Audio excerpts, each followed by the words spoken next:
Exactly when did President Trump learn of the breach of the Capitol? And what specific actions did he take to bring the rioting to an end? And when did he take them? Please be as detailed as possible. Mr. Van Veen. The House managers have given us absolutely no evidence the other onto that question. We're able to piece together a timeline, and it goes all the way back to December 31st, January 2nd. There is a lot of interaction between the authorities and getting folks to have security beforehand. On the day, we have a tweet at 2:38, so it was certainly sometime before then. With the rush to bring this impeachment, there's been absolutely no investigation into that. And that's the problem with this entire proceeding. The House managers did zero investigation, and the American people deserve a lot better than coming in here with no evidence, hearsay on top of hearsay on top of reports that are of hearsay.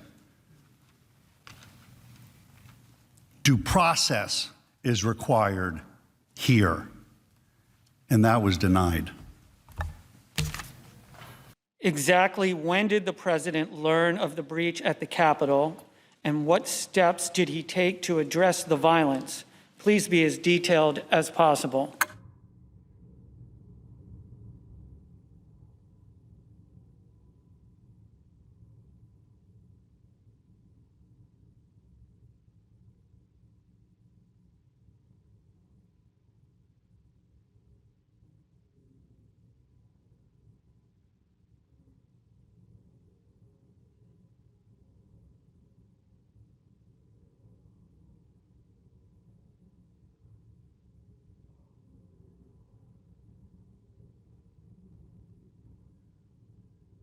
Just wish to respond.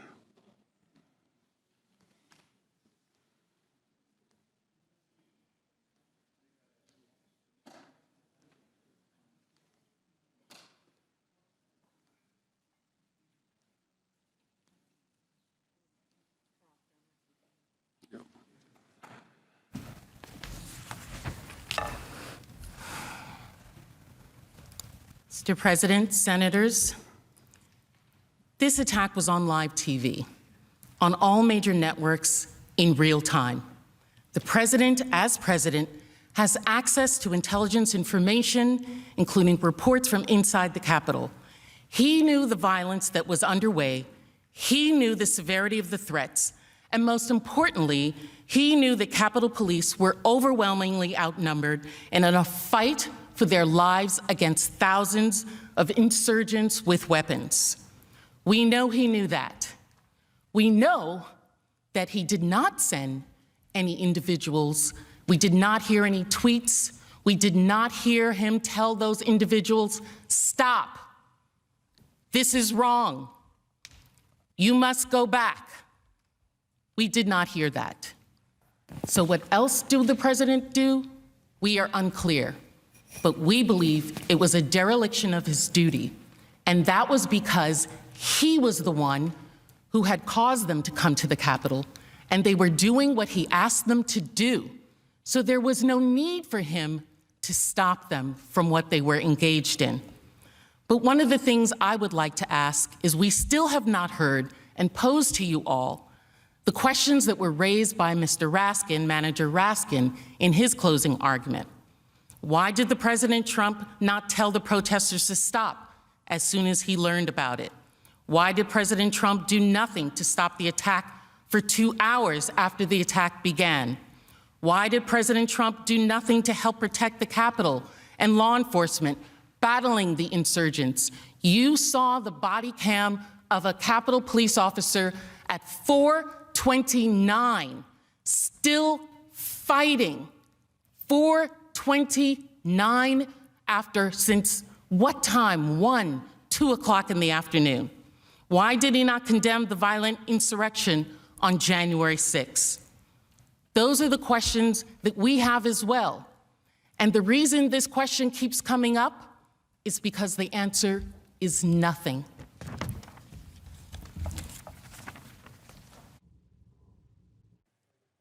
Mr. President, The senator from Utah. I send a question to the desk.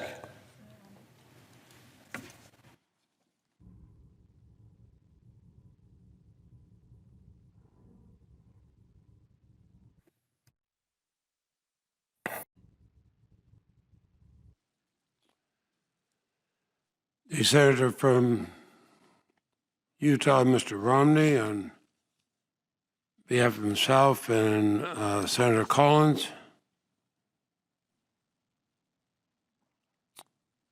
It's a question, and the clerk will read it.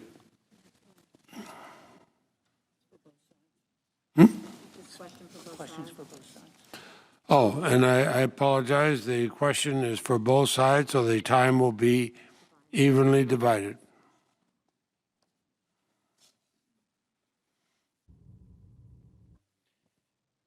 When President Trump sent the disparaging tweet at 2:24 p.m. regarding Vice President Pence, was he aware that Vice President had been removed from the Senate by the Secret Service for his safety?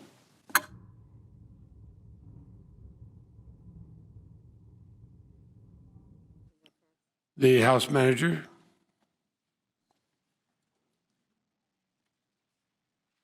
And time will be evenly divided between. Of course, would the clerk read the question again? When President Trump sent the disparaging tweet at 2:24 p.m. regarding Vice President Pence, was he aware that the Vice President had been removed from the Senate by the Secret Service for his safety?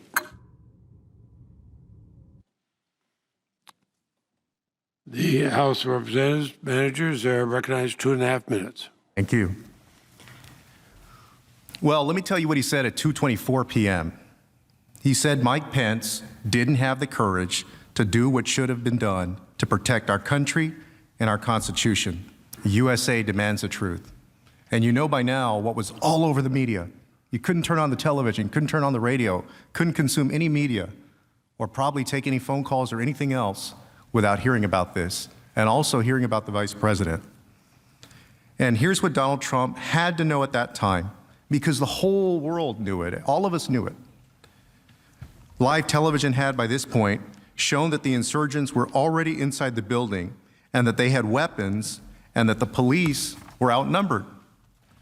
And here are the facts that are not in dispute. Donald Trump had not taken any measures to send help to the overwhelmed Capitol Police.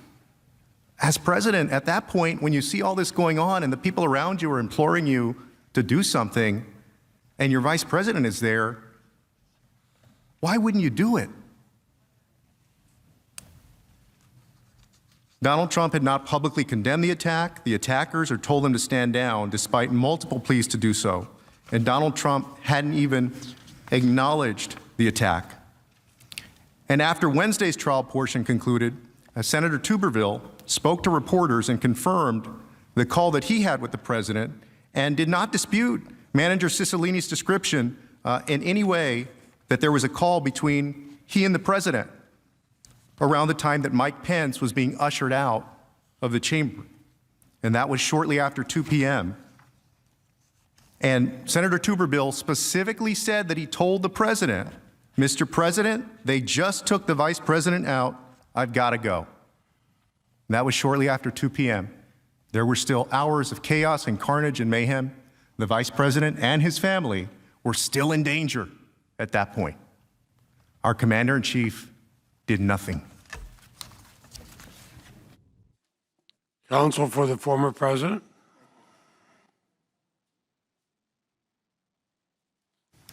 The answer is no.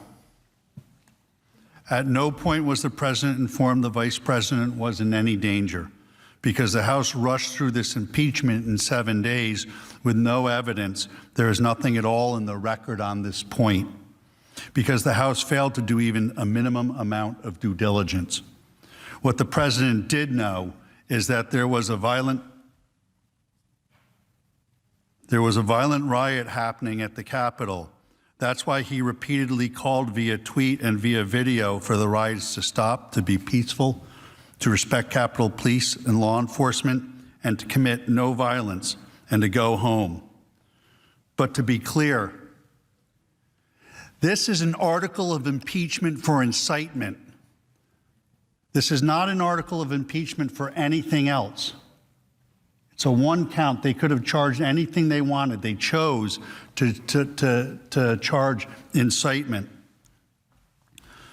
So that the question, although answered directly no, it's not really relevant to the charges for the impeachment in this case.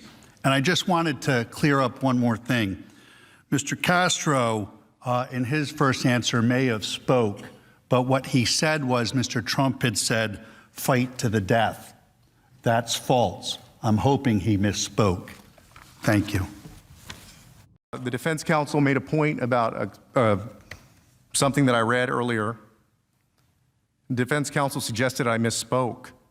And I just want to clarify for the record that the tweet I referenced, let me read you the tweet directly. If a Democrat presidential candidate had an election rigged and stolen with proof of such acts at a level never seen before, the Democrat senators would consider it an act of war and fight to the death. Mitch and the Republicans do nothing, just want to let it pass. No fight. So Donald Trump was equating what Democrats would do if their election was stolen. He said they'd fight to the death. Why do you think he sends that tweet? Because he's trying to say, hey, the other side would fight to the death, so you should fight to the death. I mean, do we read that any other way?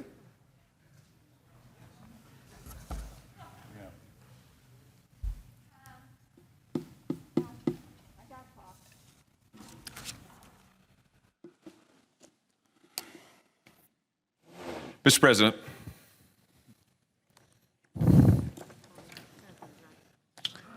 The senator from Missouri. Mr. President, on my behalf and on behalf of Senator Kramer, I send a question to the desk.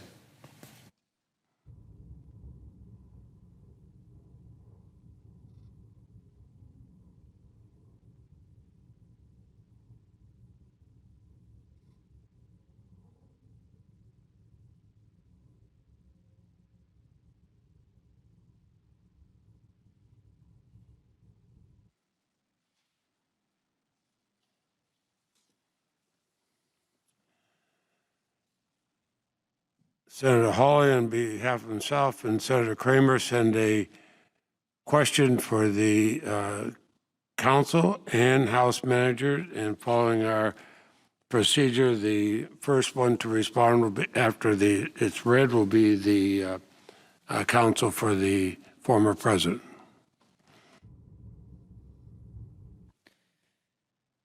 If the Senate's power to disqualify is not derivative of the power to remove a convicted president from office, could the Senate disqualify a sitting president but not remove him or her?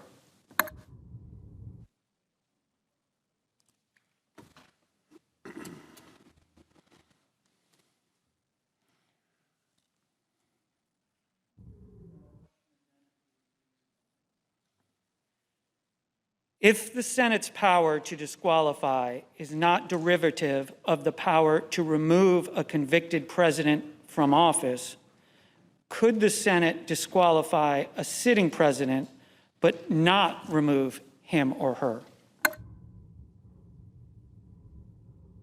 President has 2.5 minutes.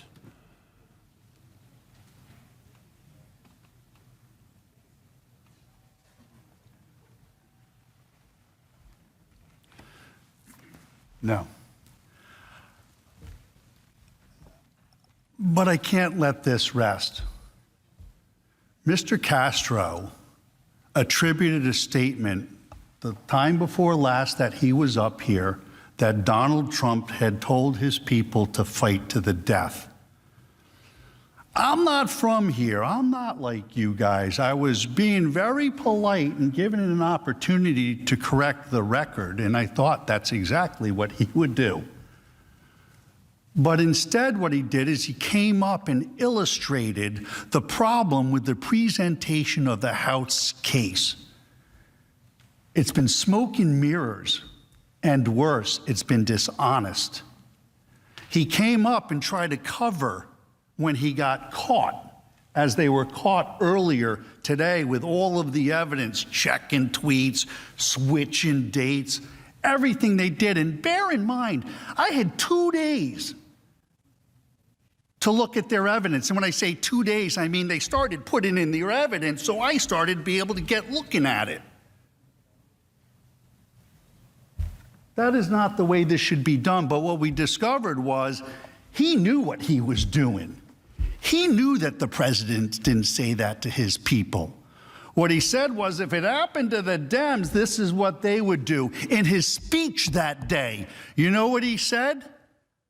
He said, if this happened to the Democrats, if the election was stolen from the Democrats, all hell would break loose. But, he said to his supporters, we are smarter, we are stronger, and we're going to do what they did all summer long. So what he did was he misrepresented a tweet to you to put forth the narrative that is wrong. It's wrong, it's dishonest, and the American people don't deserve this any longer. You must acquit. Managers on the part of the House of Representatives have 2.5 minutes.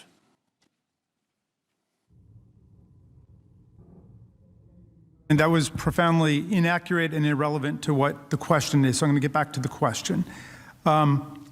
So under Article 2, Section 4, a president who is in office must be convicted before removal, and then must be removed before disqualification. Okay.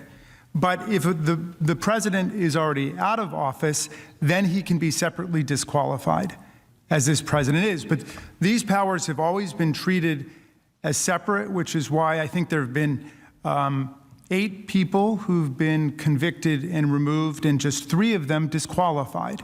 And as you know, there's a totally separate process within the Senate for doing this. The Constitution requires 2/3 vote for conviction, but for disqualification, it's a majority vote. It's a separate thing. So people could vote to convict and then vote not to disqualify. If they felt that the evidence demonstrated that the president was guilty of incitement to insurrection, they could vote to convict. But if they felt that they didn't want to exercise the further power established by the Constitution to disqualify, they wouldn't have to do that, and that could be something that's taken up separately by the Senate by majority vote.